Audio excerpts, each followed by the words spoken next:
Hello friends, this is Sudharshan, and in this episode we will talk about lens, the most important topic of ophthalmology, that is in this case cataract. So in this part 1 we will talk about the introduction and types of cataract.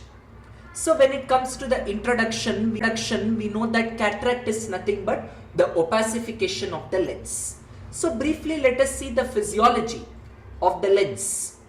So firstly, the composition of the lens. So lens will contain some important ions like sodium, potassium and chloride. The sodium and potassium will exist as a pump and anterograde retrograde transport. Apart from that, we have glucose and lactic acid entering the lens along with the inositol and amino acids and proteins. Glutathione doesn't enter or exit the lens.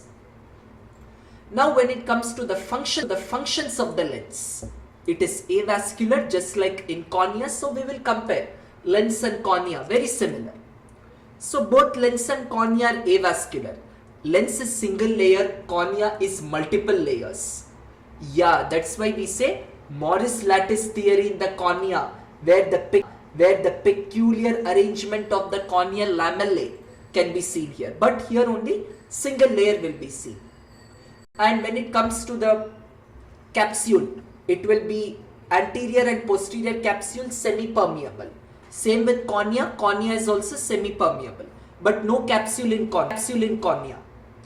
And when it comes to the lens suspended, there will be proteins, aquaporins, and it will be suspended by zonules. Cornea is not like that. Here we have the antioxidant mechanism in the cornea. That is mostly the glutathione, which scavenges the free radicals that can enter and destroy the lens, causing a traumatic cataract. Now let us see the various types of the cataract, which are of three: congenital, acquired and the complicated cataract. So coming to the first one, that is the congenital cataract. So the causes of the congenital cataract, mostly it is idiopathic. It will be hereditary, autosomal dominant, malnutrition, then metabolic causes like any diabetes or uric acid metabolism imbalance, then trauma, any conditions like microphthalmos or aniridia because of mostly Wilms tumor or nephroblastoma. So the various types here we can have is the first is the punctate or blue dot cataract, also called as cataracta caerulea. So we can see fine bluish dot lesions on the lens on illumination. Then zonular cataract. So that is the suspensory ligaments will be affected in this case. So there will be characteristic spokes of a wheel. Spokes of wheel appearance will be seen. Next, nuclear cataract, entire nucleus will be affected, most commonly embryonic, also called as cataracta centralis pulverulenta. So we can see whitish powdery opacities on both sides of the eye. It can be chalky white as well, because of which the vision of the baby can be affected or impaired. And coronary cataract, where we see club-shaped opacities in the lens and the iris. Polar cataract, it may be anterior or posterior. Same with capsular cataract also. So irrespective of polar or capsular, posterior type is very common. So posterior type is mostly associated with PHPV, which is nothing but persistent hyperplastic vitreous. And there will be hyaloid artery remnants, which we also call it as Mittendorf dots. So the posterior ones will be small, circumscribed and circular opacities, whereas the anterior type is very rare, and we can see the anterior chamber which is improperly formed. And there will be ophthalmia neonatorum also in some cases. Then membranous cataract. So it will affect the entire lens, where there will be traumatic absorption of the lens leading to aphakia.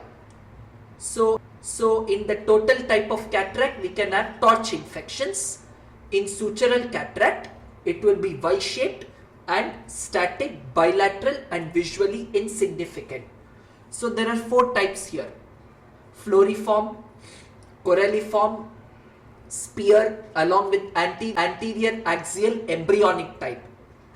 And capsular cataract, there are 2 types, anterior and posterior. So anterior is generally insignificant and stationary. Posterior, we can see the hyaloid remnants.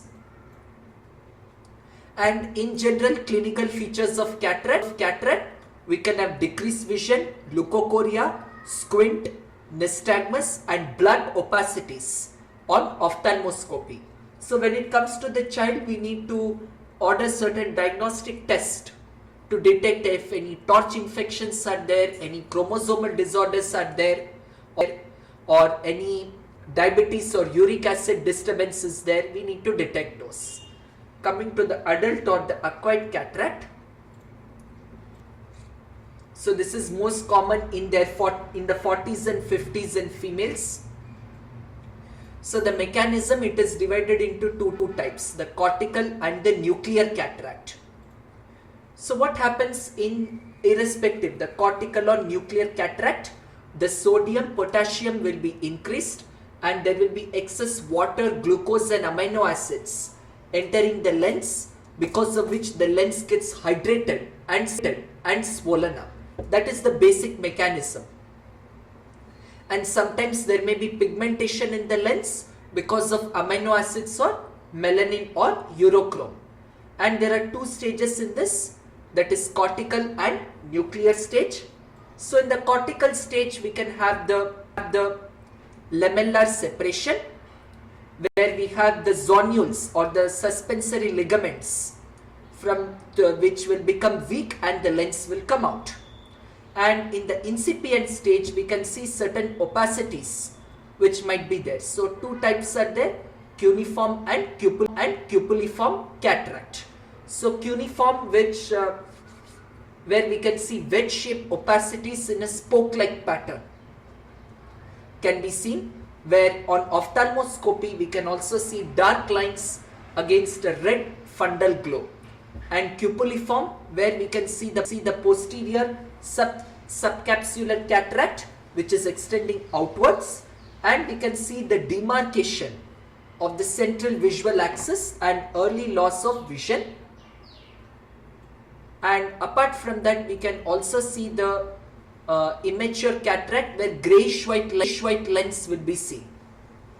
And in the mature cataract, pearly white lens. And hypermature, we can have 3 types, Morganian and the sclerotic cataract.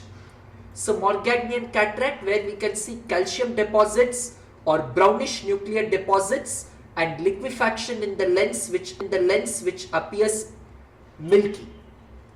And in the sclerotic type, we can have the complete disintegration of the lens with the destruction of the anterior chamber. And finally, in the nuclear cataract, the sclerotic process begins and it slowly spreads into the capsules and the cortical layer becomes unaffected. So there are certain type of colors which we can see, like nigra for black, rubra for red, brunescence for amber or brown. So that is about, and finally about the complicated cataract.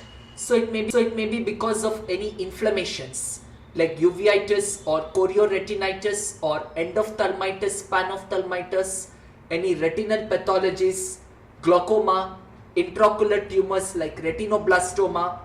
And clinical features, we can have breadcrumb appearance, polychromatic luster, rainbow cataract, mostly red, green or blue, and we can have diffuse cortical haziness, which is chalky white, yellow color because of the calcium deposits.